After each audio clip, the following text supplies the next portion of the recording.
This exhibition that I've presented is my first solo exhibition, and it is titled Evolution. Evolution because it refers to things, people, circumstances moving from one place, one form into another.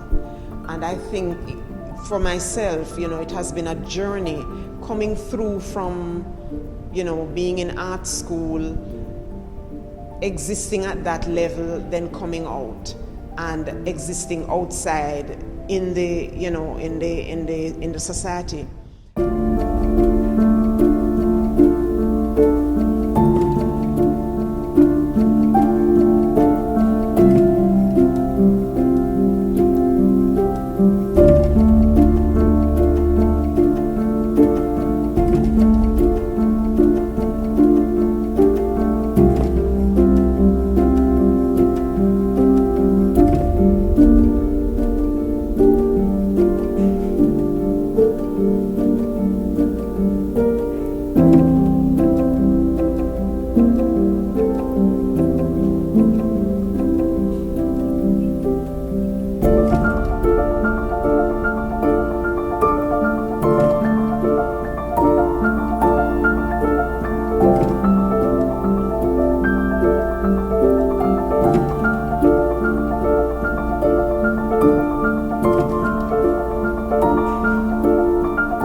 My name is Vilya Thomas. I am a ceramic artist. Welcome to my exhibition. This is my first solo pottery show. I have exhibited in many group exhibitions, but I thought the time had come for me to do a solo show. This body of work has taken me, if I close all the gaps and pull the time period together, it has taken me roughly a year to do this body of work. The body of work comprises stoneware and earthenware pieces, freeform and molded pieces. The beauty about the molded pieces is that you can use a molded form to create something unique, and that's what I've aimed for, and I think I've been reasonably successful in my efforts with regards to that. The forms are earthenware and stoneware, as I said, and the techniques used in firing also add some dimension and creativity. The work represents layering of glazes, layering of clay to create dimension and to create interest. The firing techniques, it's gas-fired, which is a little bit more complicated than firing by electricity. Electrical firing in a kiln is pretty straightforward. When you're using gas, which is LPG, the potter controls that entire process. It's a process that has to be monitored constantly, but it is an exciting process at the end of it. You get, when as I was saying earlier, the physics and chemistry that I ran away from and math in high school came right around the corner to greet me.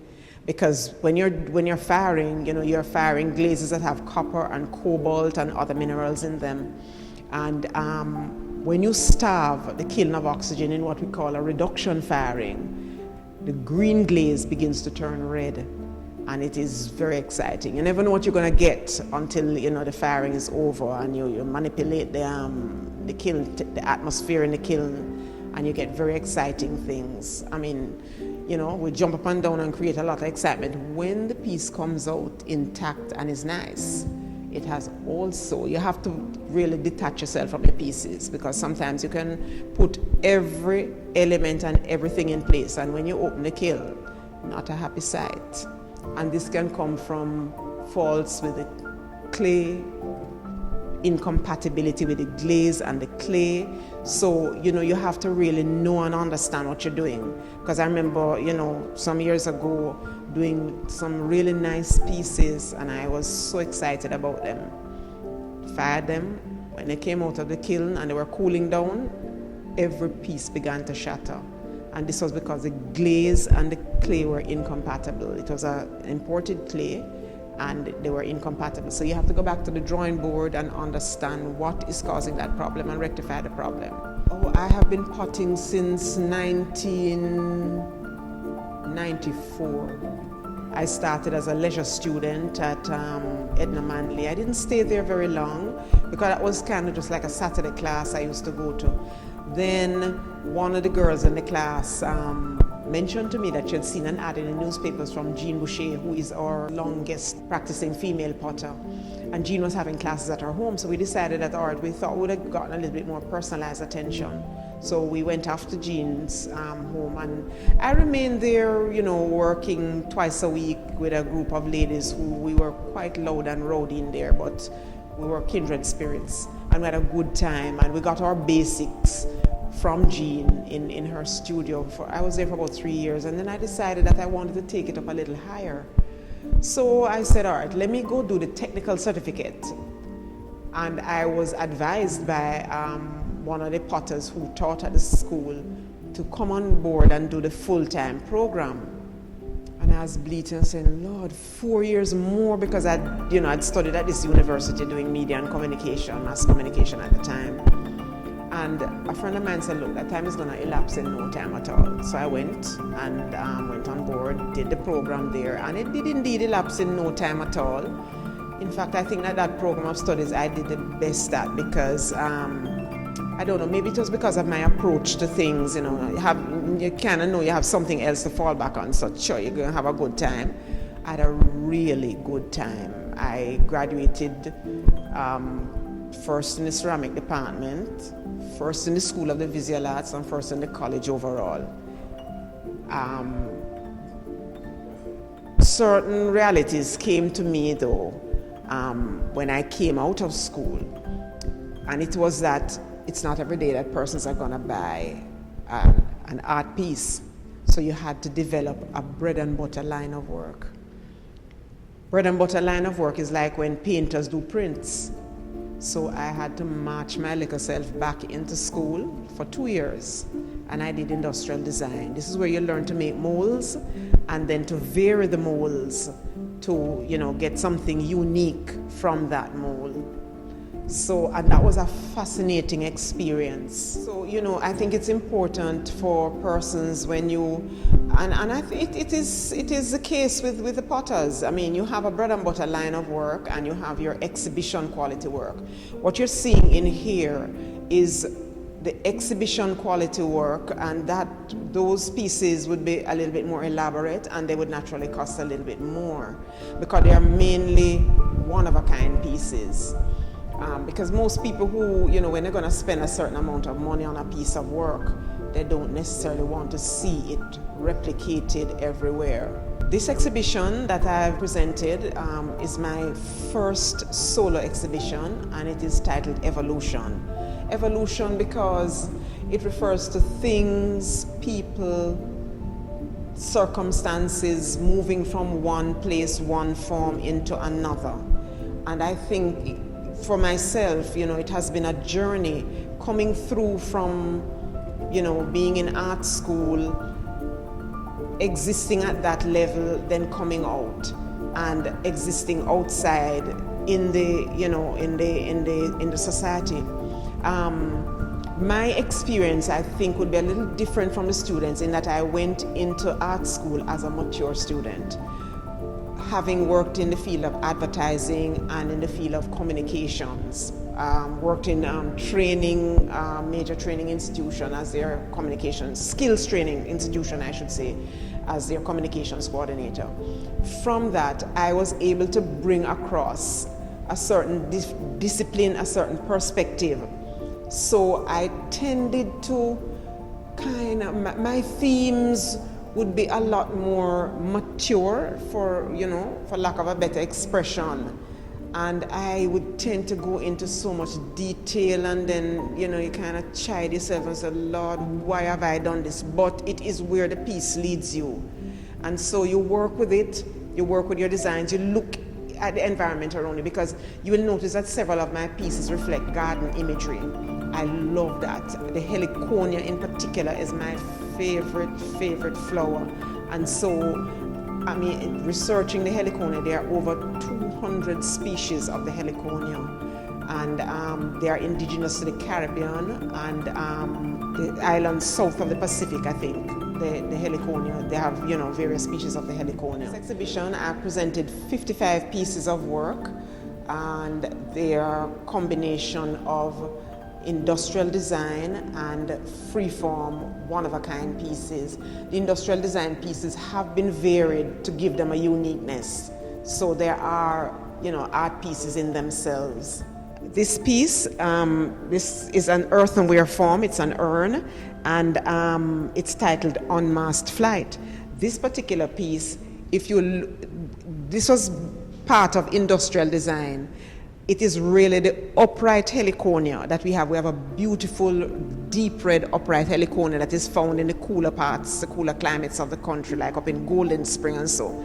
And the design is done in such a way that the tile, because it's done as a flat tile, the tile can be turned any way, and you will get a design forming, a pattern forming.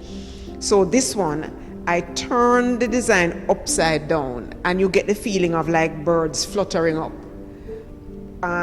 Some people may not even recognize that it is the upright heliconia. And so you join the pieces. It is again a composite pot, because you're joining these tile slabs, and then you wheel through the neck and the foot, and you assemble the form.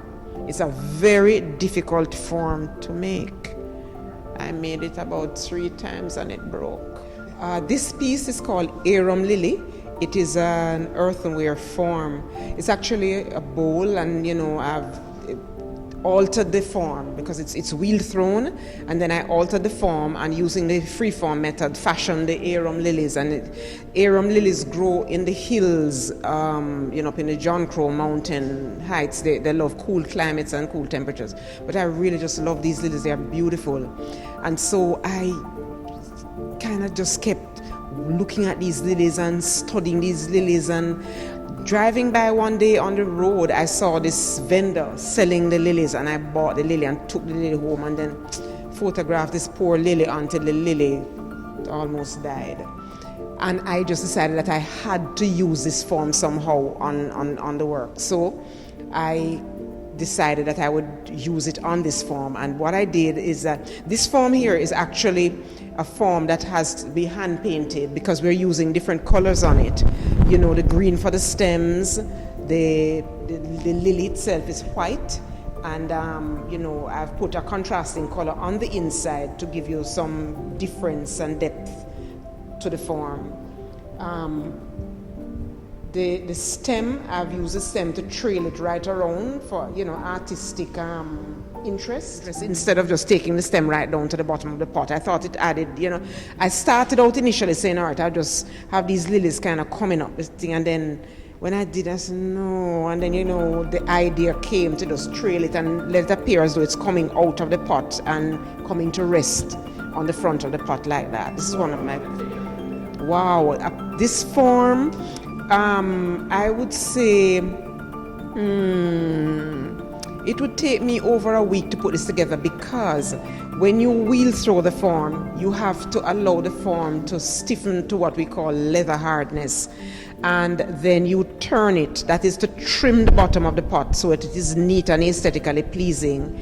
Then once it is firm enough like that, then you can make and affix you know, motifs to it.